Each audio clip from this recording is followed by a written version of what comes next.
极其罕见且稀少的深海虾菇，就这一只得2000多块钱。今天我就替你们试试看，它到底好不好吃。师傅，拿东西了，看一下我的虾。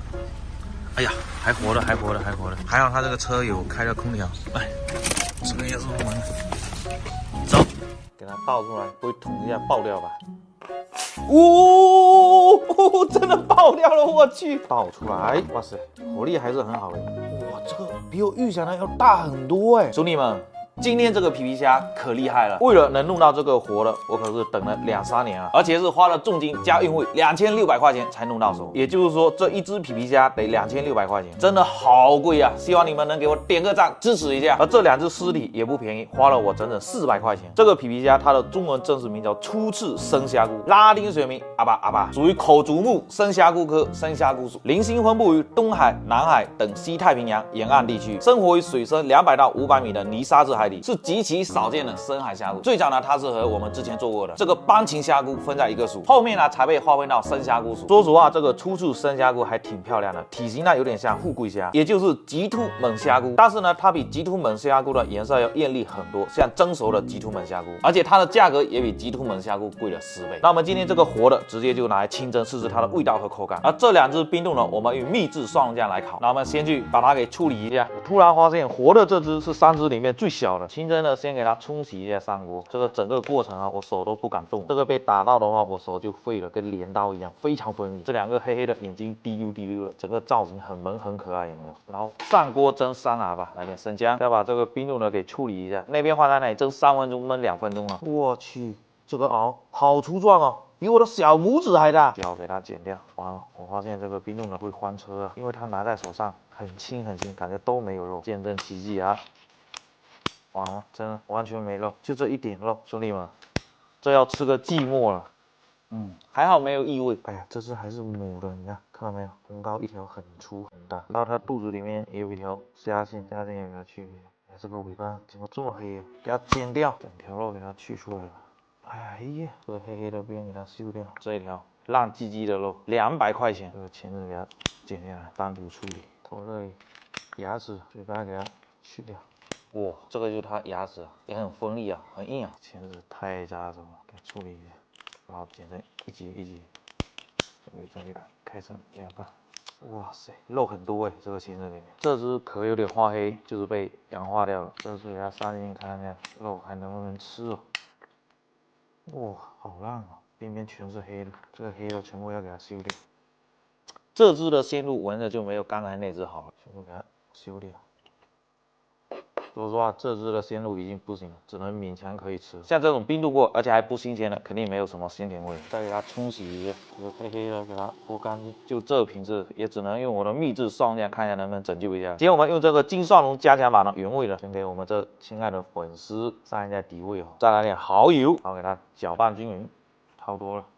对了，这2条丑的不能再丑的肉给它铺上来，再给它铺一层蒜蓉酱，瓶子里的水给它洗一下倒下来，一点都不浪费啊！再把壳给它铺上去，装饰一下好看一点。哇呀，好长啊这个虾。OK， 表面磨成锡纸，然后上烤箱，清蒸的可以了。哇，蒸完以后，它的颜色从橘黄变成橘混色，摆在这个竹排上。OK， 兄弟们，上菜！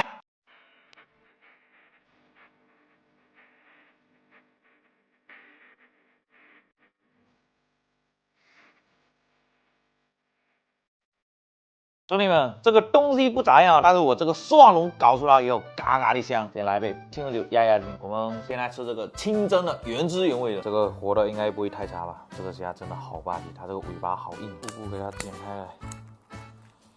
整块肉要掉下来，来见证奇迹啊！这肉还是挺饱满的。这尾巴这里是不是都是膏啊？我想先嘬一口啊。哇，真的是膏哎，好鲜啊！有点那种蟹膏的那种鲜味，哇，好吃！这块才是我们的精华，哇塞，漂亮吧？来，混丝先吃，哇，非常好吃，它这个肉很鲜甜，而且也很紧实，很 Q 弹，特别是连着这个膏一起吃，非常的鲜。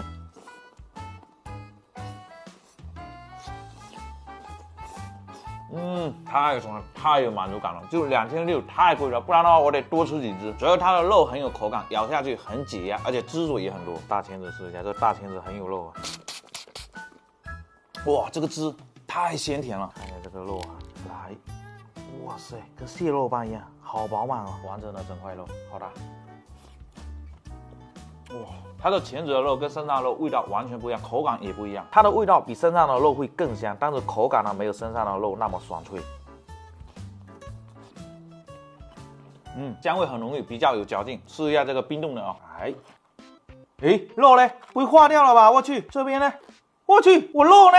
啊，肉全部没掉，化掉了，这也太神奇了吧！2只肉都化掉，那这个还能吃吗？这个应该是它的肉吧，全碎掉了。试一下吧，试一下吧。很辣，没有任何的口感，也没什么鲜甜味，全是我蒜蓉酱的味道。难道我这个蒜蓉酱还能化肉不成？这钳子的肉倒是还在，但是这个烤完以后好像偏空了一点点，试一下吧。口感很柴很涩，味道很咸，也没有鲜甜味，不行，很难吃。这个冰冻的400块钱换大车了，杀到的时候我就觉得不行。所有的希望只能寄托在你们身上了，我亲爱的粉丝。只要有蒜蓉酱在，它就换不了车。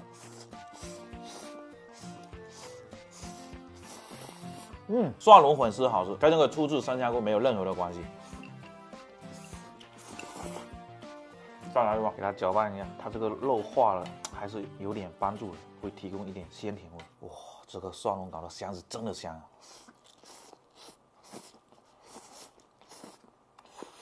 要是这里面再加一点花蛤进去，就非常完美了。这就是蒜蓉拌米粉，味道非常正。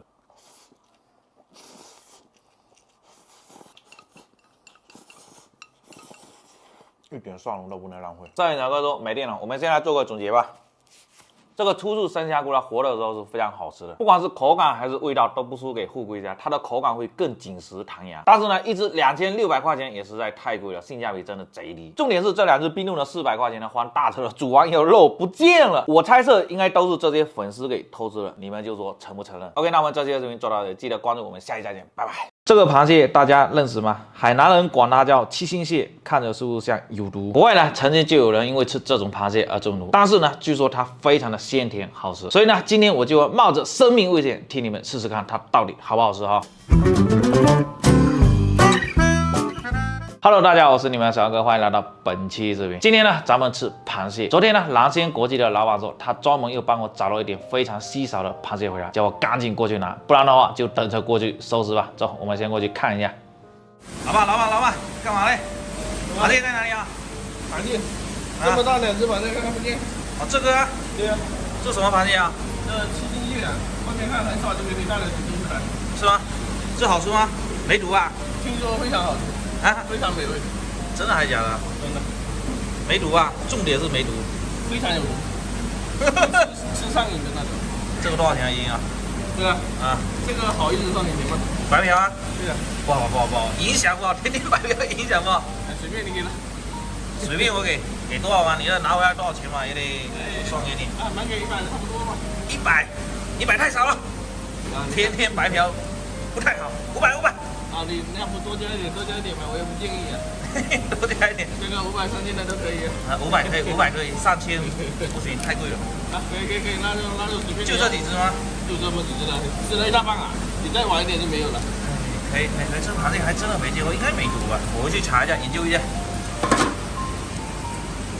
来，打一下，要不要打一下？打一下。要不要加冰啊？不要了。不用加冰了，这个温水的。那就打烊了。这个螃蟹它直了，你看，还打上烊。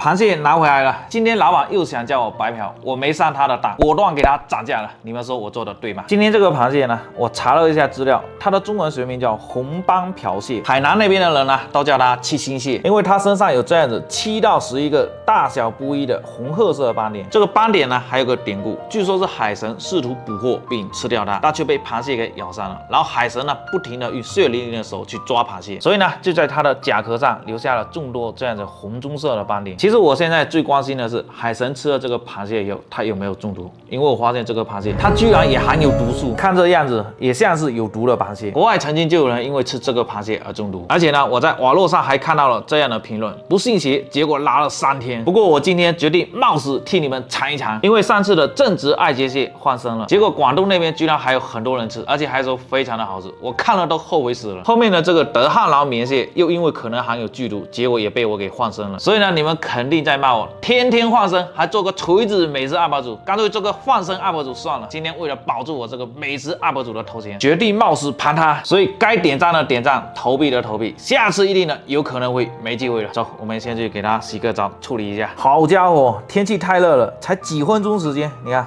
螃蟹的表面全部干掉。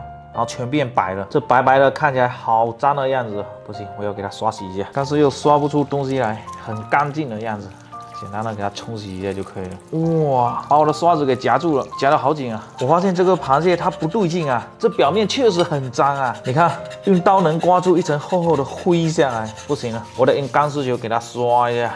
我本来还想拿来熬粥呢，因为我听说这个螃蟹在东南亚很多的渔村来熬粥还是一个高级货。卖的很贵，你看这刷过的干掉以后就不会像脚一样这么白，这样子活活的很难刷，因为这个螃蟹的力气很大。先把它给拆解了吧，这个壳好硬哦，哇，这个壳实在太硬了，跟石头一样，差点溅得我满身都是。你看这个颜色就跟生化武器一样，这看着有点瘆得慌啊，又难洗又难拆。我就想说，现在换身还来得及吗？从未见过有如此厚颜无耻之人。把它内脏跟心脏去掉，这个应该它心脏，这只应该是母的，有膏，这膏还是这样子浑棕色的，这个胃袋也要拿掉，这应该是肠子吧，黑黑的这个，最好把它这个嘴巴、蟹腮也一起拿掉，给它冲洗一下。发现这个壳应该也能掰得下来吧？哇，哎呀，把这个壳给掰下来吧，这样子蟹腮就能处理得干干净净的。OK， 你看这个肉还是很饱满的，而且膏也特别多。这个钳子实在太硬了，得给它拆下来，然后拍一下。这不拍一下，等一下肯定吃不来。哇！经过749分钟的混战，终于全部处理完了。特别是内脏处理得很干净，就算有毒的话，毒性也会弱很多。这样子吃完，哪怕是中毒了，我觉得还可以再抢救一下。而且蟹黄跟蟹膏还很多，单独挖了一大盘。OK， 那我们今天这样子安排，拿一部分来煮粥试一下，是不是传说中的那么好吃？那剩下的拿来做姜葱炒哈。我们先煮粥，淘一点米，然后来瓶82年的矿泉水，点火。放在那里慢慢熬哈，我们先去炒一下这个姜葱呢。锅热倒油，有条件的小伙伴用猪油会更香一点哈。蒜末、姜丝、葱段，先给它爆出香味，差不多了。螃蟹下锅，给它炒香哈，差不多了。来点82年的青红酒，再来碗清水，来点盐，来搅拌一下。把蟹膏、蟹黄给它倒进来，盖上盖子，给它收一下汁哈。这个粥熬的也差不多了，把蟹膏放进来，螃蟹给它放进去，生姜，倒一点白胡椒粉，放在那里，再给它熬一会儿，把螃蟹给熬熟哈。哇，这个汁都干了，好香啊！来点点香油，一丢丢的鸡精，准备出锅，给它摆上来，哟，还跑掉，再来点葱花。搞定，这个粥熬的可以了，来点盐，搅拌均匀，撒点葱花，搞定。哇，这个闻起来确实挺鲜的，就不知道好不好吃啊。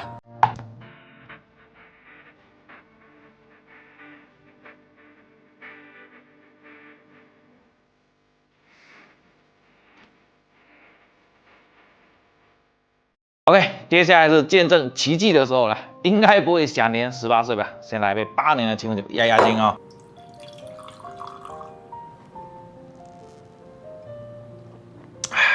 先给你们整一碗这个粥哈，今天这个粥煮的有点不太行，太稠了。刚才摆拍了一会儿，更稠了。放心吧，来，粉丝先吃，我要吃了啊！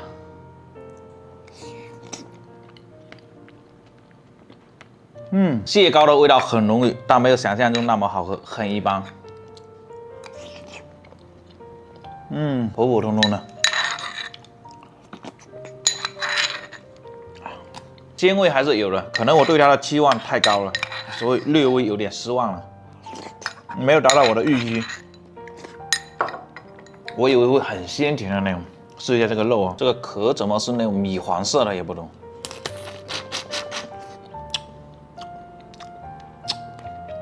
这蟹肉的味道很奇怪，有一股很特殊的味道，我个人不太喜欢这种味道。但真的好甜哦，肉好甜哦，好硬哦，这个壳略微还有一点点回苦的感觉。不是，这个钳子的肉还是很饱满的，试一下啊。哇，这个肉好吃啊，好甜啊！但是它依然还有那种味道，我不太能接受这个味道。哇，实在太硬了。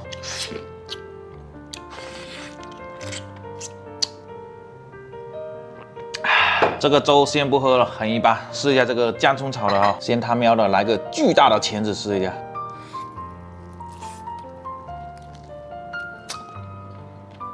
非常好吃，超香超甜，而且口感也非常的好。居然也没有那股特殊的味道。哇，绝了！掉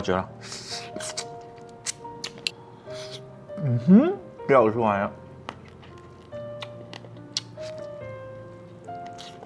这个吃的都停不下来了，它这个肉的口感到嘴巴里就散开了，一丝一丝的。哇，可以，非常的 nice。试一块这个身上的肉，哇，这个味道真的贼好。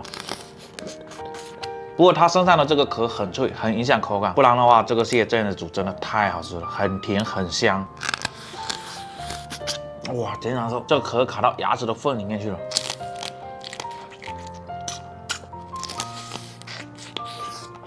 身上的肉虽然挺多的，但吃的贼不爽，这个壳太影响了，估计要像吃大闸蟹一样的，拿蟹八件来慢慢的剥，把这个身上的肉全部剥下来。牙齿都会吃掉了，不吃了，还吃这个大钳子来了爽。我觉得剩下的寿元小哥也先不要吃了，等过2-3个小时我没事了，他再吃。确实这个蟹真的非常的好吃。OK， 那我们下来做个总结。虽然说今天这个螃蟹很好吃，但是我还是不推荐大家尝试，毕竟这个东西它还是有可能含有毒素。我吃了没事，不代表你吃了也没事，对吧？另外呢，就这个拿来煮粥，我个人觉得很一般，特别是这个肉原汁原味的，吃起来有一股特殊的异味，我个人不太喜欢。不过这个姜葱炒的那个异味就非常的淡，特别是吃这个大钳子非常的爽，非常的好吃，而且蟹肉呢也特别的甜。我替你们试过就可以了哈，你们就不要再尝试了。那么这期的视频就做到这里，记得点赞关注，我们下期再见，拜拜。这是一条全网都还没人吃过的鱼，看着像极了机甲战车，而且身披铠甲，刀枪不入。今天我就替你们试试看，它到底好不好吃。记得先点赞后欣赏，非常感谢。Hello， 大家好，我是你们的小哥，欢迎来到本期视频。前段时间呢，从远洋船的渔民呢买了一条鱼，长相非常的奇特。我吃了那么多鱼，号称全网第一鲨鱼人，居然还是第一次见。所以呢，今天遇到了，无论如何都要试试看它到底好不好吃。你看它的头部酷似机甲战车，这两个角呢跟龙角一样，而且身披铠甲还非常的坚硬，铠甲上也全是倒刺。这个我觉得比我们之前做的泰坦炮弹鱼，也就是剥皮鱼，比它的铠甲还要硬。还没看过的小伙伴可以去考个符啊，记得一键3连哦。今天这个鱼呢，我朋友说它叫卫氏红仿佛，然后我去翻了一下书，它是属于右形目黄仿佛科红仿佛属。我这段配音配了10几遍，正常按我的念法是黄仿佛科红仿佛属。你看多顺多溜，又黄仿佛科红仿佛属。多绕口！它的中文正式名叫多须红防佛，拉丁学名噼里啪啦，也可以叫卫氏黄防佛，拉丁学名叽叽喳喳。难怪它的嘴唇下面有这么多的胡须，跟福子鱼一样。原来这个就是它的名字来源。然后我又上网查了一下，它在大陆的名字叫卫氏红防佛，其他中文名叫卫氏平面黄防佛、鸡脚、角仔鱼、飞脚等等。重点是没毒。听到防佛这个名字，我突然就想到我们之前做的爆防佛，有着一对卡姿兰的大眼睛，超萌超可爱，有没有？最后被我拿来做烤烤鱼还挺好吃的。接下来呢，就要研究一下怎么处理这个鱼了。你听这声音，从头到尾都是很硬的铠甲，刀根本是捅不进去的。只有胳肢窝和下巴这个部位是软的，就连肚子这里都有个壳，跟龟壳一样很硬。卖我鱼的朋友说，只要用开水烫一下，它这个甲壳就会掉了，也不知道是真假，我们来试一下啊。先给它稍微的冲一下，哇，这个鱼好扎手，嘴巴好大，深不可测。哎，里面是不是还有东西啊？还真的有东西啊！哦，是一条小咪咪的鱼，我去！大佬给我开水，现在给它烫一下啊，看一下会不会真的有奇迹发生啊！哇，赶紧给它拿出来哦，不然都要熟了。好像真的可以搞下来耶，你看，但是鱼肉好像被烫熟掉了，我去，很嫩的样子哎。看一下这个鱼鳞，真的很好剥下来，用手直接就能抠下来，你看，很好挖。我发现抠这个鱼鳞很解压哎，整片的抠下来。这个鱼鳞真的很硬哦，就跟塑料一样。肚子这里面好大，哇，跟龟壳一样的，连这都能剥得掉。哦，开水烫一下，果然很好处理，3、2下就剥完了。我还没剥过瘾呢，唯一的缺点就是鱼肉烫一下有点熟了，再给它内脏去一下。哇，这个远洋船拖的鱼，超低温冷冻的，鲜度都会差一点。这个鱼竿很大，而且粉嫩的，短的，很漂亮。但也不知道这个东西到底能不能吃，所以呢就不冒险去试了。然后胃袋里面果然吃了很多小鱼，都没有消化，硬硬的。先给它冲洗一下。该我在处理的过程中发现它的这个嘴巴跟喉咙都没有牙齿，你看这样子掰开来，这个头像不像一把犁头？这个鱼鳍给它处理一下，烫一下全都烂掉，很丑啊！这背鳍上还有印记，你看一粒一粒的，如果没有烫的话，整条是可以拉得起来的。试一下好。哎哦，没办法，只能一个一个拔下来，算了，给它剪过去吧。哎，讲实话，今天这个鱼我觉得拿来吃有点浪费啊，拿来做标本应该非常好。那这个就是我在网络上看到别人做的标本，就贼漂亮。先把这个头给它取下来哈。哎呀，这个头完全没有肉，不要了。这2片鳍先给它切下来，然后肉给它取出来。炖过的鱼肉品质就是差了一点，摸起来都有点沙沙的感觉。那我们今天2种做法嘛，一种呢就直接用清酒来蒸，试一下原汁原味好不好吃哈。另外呢就拿来做那个照烧酱煮。冰冻的鱼来清蒸估计不怎么样，拿一小段来蒸一下，试一下味道就可以了。照烧的给它切成小块。鱼骨，这个鱼骨也给它切了放进去，等下应该很香。这个鱼下巴给它改一下，一起照烧了吧。先把这个清酒真的给它安排上锅，只放清酒，啥都不要放，然后给它磨一层保鲜膜，再擦，水开上锅蒸2分59秒，1秒不能多，1秒不能少。接下来先来炸一下这个鱼肉哈，锅里倒油，炸东西油可以多倒一点啊，咚，油了，把鱼肉给它下锅，先不要动它哦。哦，炸一下好白哦，我们要给它炸成表面有一点金黄色的才可以啊。这冰冻的鱼水分比较多，要把这个水分给炸干一点。哇，炸到这样子好漂亮啊，可以出锅了。给它控一下油，哇，好香哦。好吃啊，略带一丢丢的咸味，我什么味道都没放。你们当做没看到，我没吃啊。再来熬一下照烧汁，1碗清酒，1碗味淋，1碗生抽，再多来一点白糖，大火煮开，给它熬浓稠。如果要想味道好一点的话，要拿鸡骨头拿去烤一下，再放进去一起熬，再加点柴鱼丝，最后再把它滤出来，再加点麦芽糖调一下，味道非常好。差不多了，给它调一点点水淀粉，让它更粘稠一点。煮开以后，把这个炸好的鱼肉下锅，翻炒均匀。哇，色香味俱全啊，肉少了一点，汁调多了一点。可以了，出锅。看着不争气的眼泪有没有从嘴角流下来？都拔丝了，打点白芝麻，再给它点缀一下，随意的给它点个花瓣。OK， 搞定。清蒸的也可以了，给它拿出来摆一下盘，肉给它夹过来，淋一点点刚才蒸的汁上去，再给它点缀一下，再来一朵花瓣，搞定。这像不像一盘精致的小甜点啊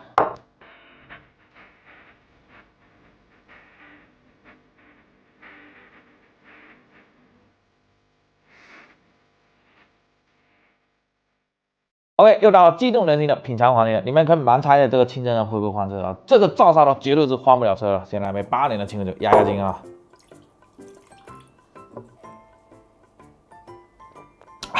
我们先吃这个清蒸的，凉的就不好吃了哈。这个鱼肉好像有点脆啊，不是很嫩的感觉。来，先给你们整一块啊，粉丝先吃。味道还挺鲜的，搭配上这个浓浓的酒香味，还挺好吃的。就这个口感差了一点，不知道冰冻的原因还是这个油脂不够，有点偏涩。哇，清酒拿来蒸鱼真的很好吃，没有任何的腥味，而且清酒的香味又很香。真太少了，不够吃。我觉得今天这个鱼如果是新鲜的，拿来清酒蒸应该会很好吃。接下来试一下这个照烧酱煮的，但这个凉掉了好像有点硬哦。不过这个看着还是非常有食欲的。你们隔着屏幕能闻到香味的手机到底买了没有啊？哇，还是脆的，很好吃。这个很适合喜欢吃甜口的帅小伙。就今天这个生抽可能搁多了，有一点点咸。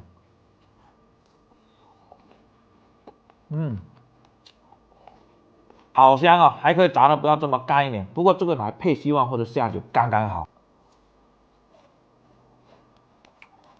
非常好吃。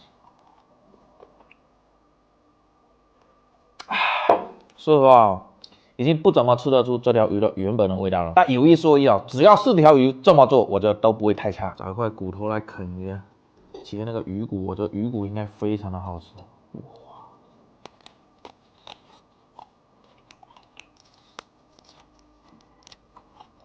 这个鱼骨炸的可以再狠一点，再酥脆一点，就更好吃更香啊。哇，这骨头炸的好吃哎。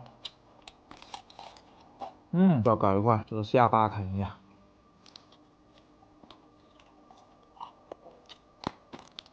肉厚的地方还是能吃得出这个鱼的香味。其实这个鱼，我个人觉得它的味道挺不错的。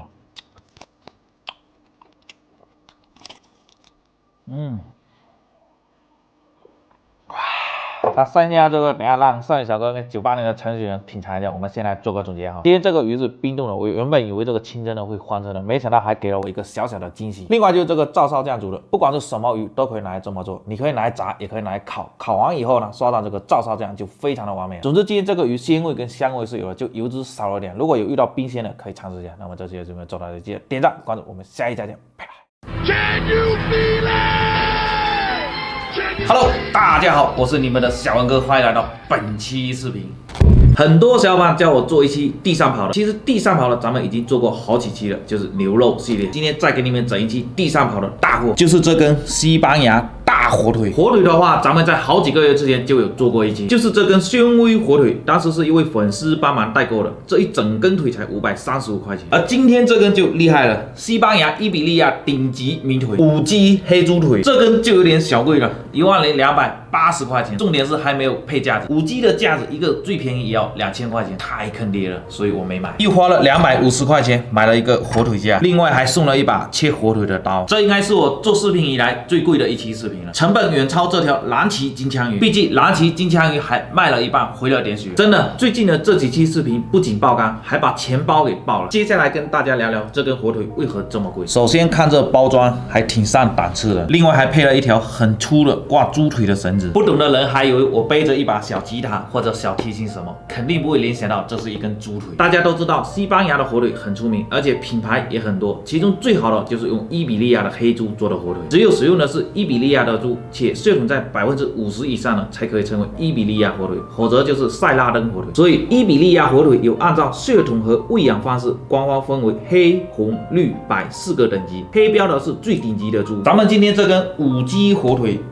更正一下，正确的应该念5J， 但是我习惯了用中文的鸡来念啊。咱们今天这根5J 火腿用的就是黑标，而且是唯一的一家黑标火腿，所以这根火腿可以算得上是火腿中的爱马仕。我本来是想买前腿看能不能便宜点，然后商家说整根的只有后腿，前腿只有切好了，那这样我就没办法体验整个切的过程了，所以我就咬咬牙买了后腿。然后我又想给你们品测一下这个前腿肉跟后腿肉有什么区别，所以我又花了381买了70克切好的前腿肉，这么薄，就一张纸的厚度，肉就这么一丁点，381块钱，真的好贵啊！如果是切好的后腿肉，这样子70克437块钱，真的有点小贵啊！没想到前后腿的价格差距这么大。OK， 那我们先把这个火腿给打开来看一下哈。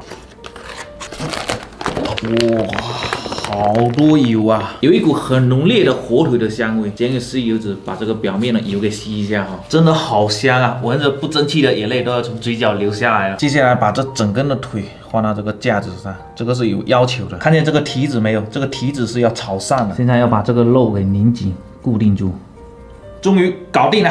接下来给你们介绍一下这个火腿的每个部位哈。那这段就是猪蹄了，火腿的这个猪蹄拿来煲汤绝对是上等品。靠近脚踝的这一段筋比较多，比较有嚼劲，所以这个部位切丁来炒着吃是最好的。这个凸起的部位是大腿的后侧，是整根火腿的精华，切出来的花纹非常的漂亮，肥瘦相间，脂肪的香味也特别的浓郁，所以这一块是最受欢迎的。这下面呢就是大腿的前侧，特点就是肌肉多，脂肪少，不过吃起来它肉的香味比较浓郁。这个部位就是靠近猪的屁股了，这个部位的脂肪也还行，但是它有一个很大的特点，就是火腿在风干的过程中，它是处于火腿的最底部，比较咸，但是风味也特别的浓郁。那接下来就准备开腿了，我可是努力学习了好几天了，如果切翻车了，请各位小伙伴多多包涵。那我开始啦，请点个赞鼓励一下吧。我们这个开腿的第一刀很关键哈，就在脚踝的这个部位，差不多2个手指宽，这样子45度的给它切进去哈。哇，有点硬啊，好硬哦。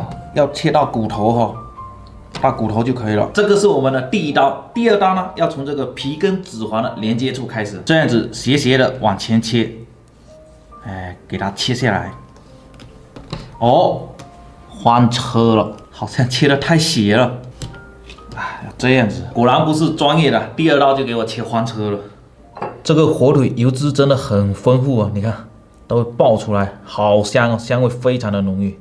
哎呀，不争气的眼泪都快要从嘴角流下来了。那第三刀呢，就从这个开始，把这块皮整个都给它切下来。这里又被我切翻车了。切的时候，这个手是要放在这个前面的，这一整块都不要，好几百块钱啊！我这一刀割的还不够，真的舍不得往下割啊，再来一刀吧。哇，好痛啊！又去了好几千块钱了。切这个火腿手感真的超级无敌好。接下来我们要在这个边上做一个记号，今天吃多少我们就修多少啊。这一块是我们最精华的部位，我们今天就吃这一块了。从这里给它做一条痕迹过来，把它的表面一层的皮跟这个黄色的油给它去掉就可以了。这个黄色的油还要再给它修掉一点。这边也得给它做个记号哦，这边比较硬。这个要全部把它给剔下来。哇，这个部位好硬啊，这个部位应该是瘦肉。哇，真的是瘦肉啊！这个黄黄的地方可能还要再修一点。可以了，差不多了。接下来要开始片肉了，这里面至少割了1、2千块钱啊！我觉得这个腿能吃的估计也就一半了。我先来试一片哦，它是这样子拉小提琴的方式，前后的去拉。要片得薄薄的，好像太厚了。那这个是买的，它片好了。那这个是我片的，好像还是太厚了一点点。不行了，我实在忍不了了，我先尝一块哈。哇，真的好香哦，有一股淡淡的果香味。我觉得这个来配稀饭或者下酒真的超级无敌好啊。它这个切好的前腿肉会偏咸一点点，但是也是好香哦！我根本没有吃出这个前腿跟后腿有什么区别，总之就是好吃。这个真的是技术活啊！这个厚度应该差不多了，但是好肥哦！我再漂漂亮亮的切一条哈，切这个东西一定要有耐心，好像又切坏了一点点了啊！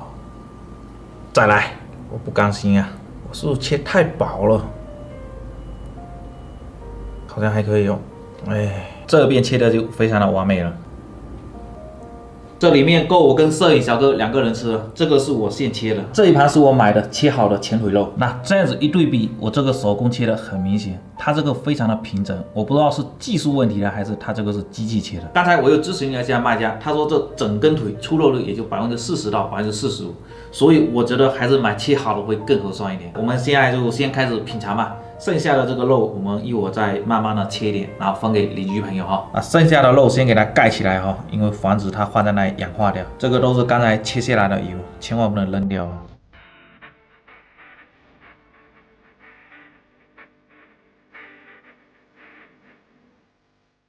我们今天就简单一点，3种吃法，一个就夹这个哈密瓜吃，另外一个就夹这个面包吃。本来正常是要夹滑棍吃，但是我们买不到滑棍，就直接用面包代替了。那第3种就是用这个火枪来喷一下，据说带点油喷一下，非常的香。可以了，我们先来一杯82年的清酒压压惊哈。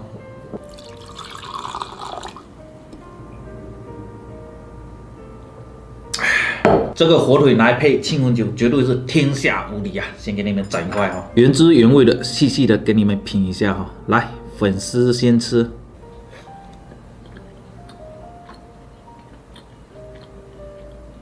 哇，真的有一股坚果的香味。如果你是重口味的话，这个咸度也刚刚好，它不像国内的火腿死咸死咸的那种，咬到最后有一股咸甜咸甜的，这个感觉贼妙。这个是我买的切好的前腿肉哈。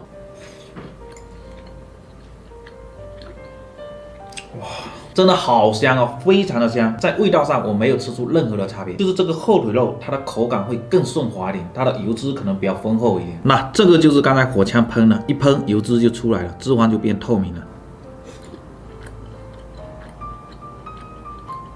没吃出任何的差别，就一个字香。我觉得这个火腿吃的会上瘾，越嚼越香，它又很有韧性，越嚼牙齿会越痒。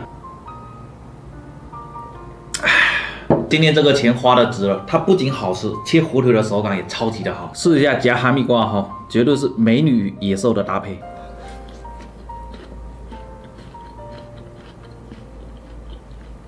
哇，这味道绝了！火腿厚重的咸香，搭配上哈密瓜的清甜，非常的解腻，而且味道的层次感特别的丰富。